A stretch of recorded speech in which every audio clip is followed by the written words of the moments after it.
You've probably heard that building real wealth takes some complex, genius level strategy, right? Well, what if the actual path to financial security is kind of boring? Today, we're diving into the 9 simple, profoundly unsexy, but unbelievably effective habits that serious savers use every single day. It's a wild idea, isn't it? That the most powerful moves you can make with your money aren't flashy or exciting. They're just consistent, they're simple, and yeah, they are not going to get you any likes on Instagram. But you know what they will do? They'll build your wealth. This gets to the heart of a problem the source's author, who was an accountant, saw all the time. People making huge salaries with fancy job titles, and they had almost nothing to show for it. It's this weird paradox we see today.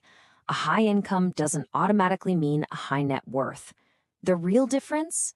It all comes down to the small, daily habits we're about to break down. All right, so here's the game plan. We'll kick things off with the core philosophy. Then we'll jump into 3 key areas: mastering your own mind, rethinking all your stuff, and simplifying your life's systems.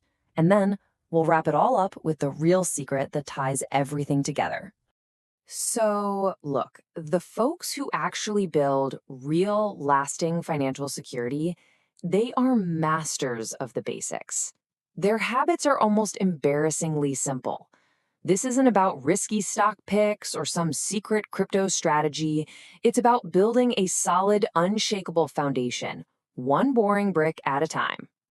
All right, first things first, we've got to win the battle inside our own heads. Because honestly, before you can even think about managing your money, you have to understand all those little psychological triggers that are screaming at you to spend it. Okay, so here's your first tool: the 48-hour rule. It is so simple. Next time you get that sudden urge to buy something you don't absolutely need, just pause, add it to your cart, and then just walk away for 2 days. I'm telling you, more often than not, that urgent feeling completely vanishes. It's just a simple timeout for your wallet. So, why does that little 48-hour trick work so well? Well, you're actually fighting something called hyperbolic discounting. Basically, our brains are wired to want that little thrill of a purchase right now, way more than the huge payoff of saving for later.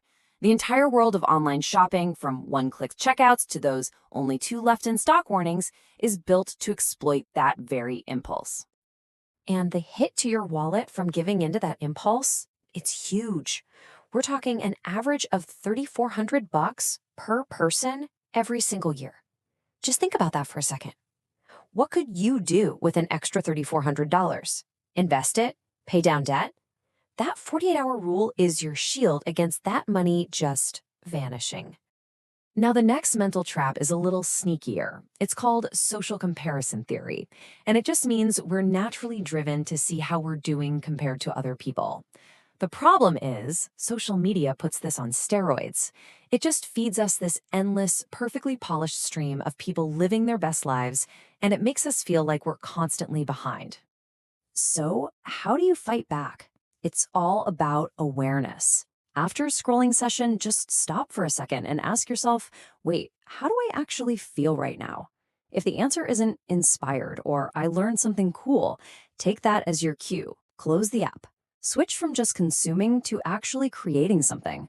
Go for a walk, write something down, work on a project. It's a simple move that saves your wallet and your sanity. And that whole idea of being intentional, well, that leads us right into our next big theme: completely rethinking our relationship with our physical stuff. And look, this isn't about becoming a minimalist who owns nothing. It's about being super deliberate with what you decide to bring into your life and your home. You know, one of the biggest money and clutter traps? It's the single-purpose gadget. Yeah, I'm talking about that pasta machine you used once, or that ice cream maker that's gathering dust. Get this. A survey found that 65% of people actually regret buying these kinds of gadgets. The simple habit? Always go for the versatile, multi-purpose tool over the one-trick pony. And that brings up a really, really powerful question you need to ask yourself. When your house feels like it's bursting at the seams, is the real issue a storage problem Or is it a consumption problem? This is the big aha moment right here. The fix isn't another trip to buy more containers to hide all the clutter. The real fix is dealing with the clutter itself. So before you run out and buy another plastic bin, just go through your stuff. If you haven't touched something in a year, it's probably time to sell it or donate it. Solve the problem at the source. Okay, this next habit is going to feel almost radical in today's world. Just let things break. Check this out. A study found that more than half, 52%, of people who bought a new TV did it even though their old one was working just fine. This never-ending upgrade cycle is one of the biggest hidden drivers of lifestyle inflation. The unsexy habit? Just use your stuff until it actually stops working. All right, for our last big idea, let's talk about building systems. The goal here is pretty simple. Make saving money the default, the automatic option. It should be something that just happens in the background without you having to constantly think or worry about it.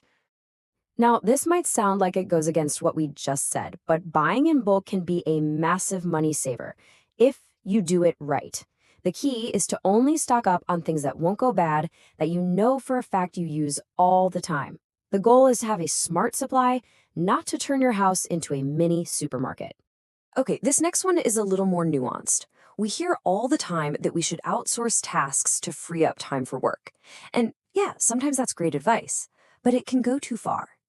If you outsource everything, you risk losing basic life skills, and you start to see any free time you have as wasted or inefficient. Remember, the goal isn't just to be productive, it's to build a life you actually want to live. You want to see the power of a simple system in action? Just look at the beauty industry. It makes billions by selling us an endless stream of new miracle products, which is why so many of us have a bathroom cabinet that's basically a graveyard for half-used, expired bottles. The unsexy habit here? Create a boring, consistent routine. Use up what you have before you even think about buying something new. You'll save a ton of money and probably get better skin, too. So, when you put it all together, what's the real secret to saving? Thing is, it's not a secret at all. It's just the discipline to do these simple, boring things every single day and letting them compound over time to build a truly brilliant future. Really, this whole philosophy just comes down to these three things. First, you got to master your own mind and your spending triggers. Second, get really intentional about the stuff you own. And third, build simple systems in your life that make saving money the easiest option. And this is so important. This is not about depriving yourself. It's not about saying no to everything. It's about shifting from just mindlessly consuming to living with intention. It's about making choices that line up with your biggest goals, not your smallest, most fleeting impulses. So I'm going to leave you with this.